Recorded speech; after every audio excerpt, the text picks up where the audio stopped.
welcome to another Rick's Picks, and Happy New Year's. Today I'm going to be doing my review of the Dungeons & Dragons figures, Bobby and Uni. So what I'm going to do is I'm going to take a look at them in box first, then I'm going to take a look at the two of them and their accessories, and then I'm going to give you my thoughts on the figures themselves.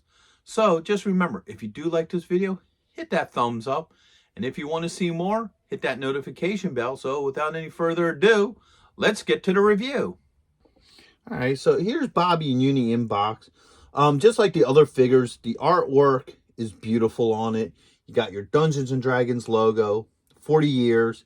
You got the roller coaster behind them. You have Bobby and Uni here. And then you have this nice box with the D&D logo here. And then a picture of the figure and everything. Now, for any of you who don't know how the storyline goes, is a group of kids went on the Dungeons & Dragons roller coaster ride, and instead of going for a ride, it warped them into the Dungeons & Dragons world. That's why the roller coaster here is very significant to this toy line, because that's how it all started. So, spinning around here, you got some nice, beautiful artwork. All right. Then when you spin it around this way, you have a nice picture of the figure, his accessories, everybody else who's part of this lineup, and then you got your legal here.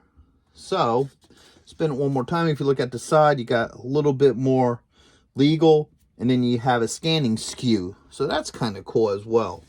So now that we look at his packaging, let's get a look at him. So here we have Bobby out of box. Let's give him the rotation. He's a really nice looking figure. I like how he looks. He definitely looks a lot like how he did in the cartoon. All right, let's go through the points of articulation. Now, I'm going to tell you right off the bat, be careful with these figures, the Dungeons & Dragons lines. A lot of their joints are very thin. They're very tight. And, you know, the way how they did the joints are easily broken. Now, somebody in the comments for my Diana figure, because she actually broke while filming, someone put in the comments that if a joint feels tight, soak it in warm or hot water, and what that will do, that will soften up the plastic and allow it to move better. So that's a good tip. That's something you may want to try if you're having problems with your figures, you know, bending joints. Just, you know, soak them in some hot water, and that will soften up the plastic so you can move them. But just always be cautious with any figure. If it feels like the figure doesn't want to move, don't try to force it. Either try to work it a little bit or use some warm water. So with that being said, let's go through the points of articulation on him. So first off, the head is on a ball joint. So it spins back and forth. All right. You have a shoulder joint, and you have an elbow joint. Now, this is where the problem, at least for the other figures, lied with me, is this isn't a free spinning joint. It's a locking joint. So what that means is it either locks in one position or the other. So it locks into this position. I don't know if you can hear it. And then it locks into that position. There's no in between. It's either one or the other. He does have a wrist joint, so his wrist does spin. All right. He does, here, let me take him off, have a dorsal joint. All right. He has a thigh joint. And he also has a knee joint. And last but not least, he has an ankle joint. So he does have a couple points of articulation. Now, a flaw with this figure is when they designed it, let me take them off of here. The peg holes in the bottom of his feet are too shallow.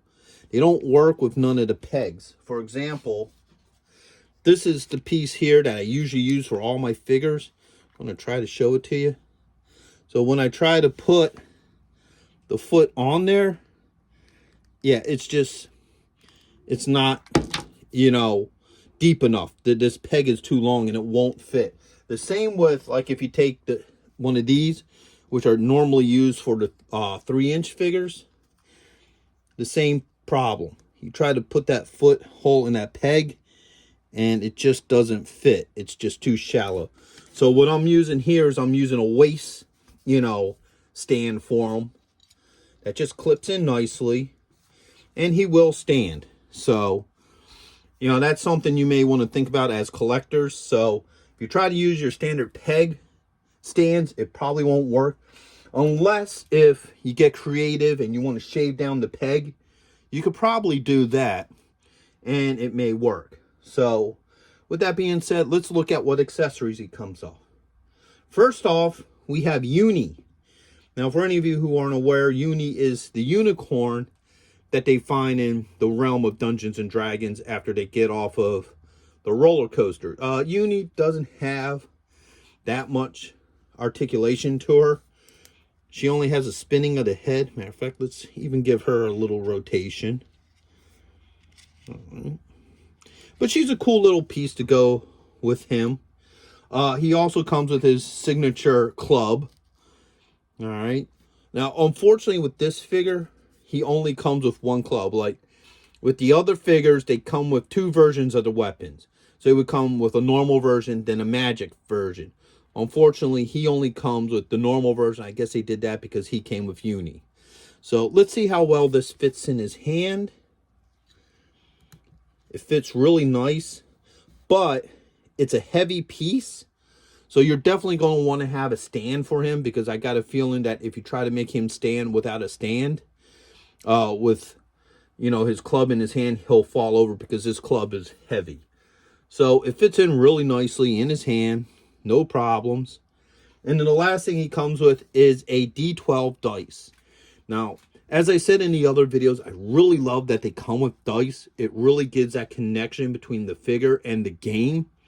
Because what you did was, each figure had a different dice, or a character has a different dice for dealing damage when you play the game. So certain weapons have different ones. Like his is a D12, so when you're rolling damage, you roll the D12, and whatever number it comes up to, that's what damage he did to you. Now, he is based off of a character class, which is the Barbarian class, which is really cool. And that was another thing I liked about the TV show, that each character was based off of a different D&D or Dungeons and Dragons character class. So I think that was a really cool connection between the game and these figures. So overall, I do like this figure. I think he's really good looking.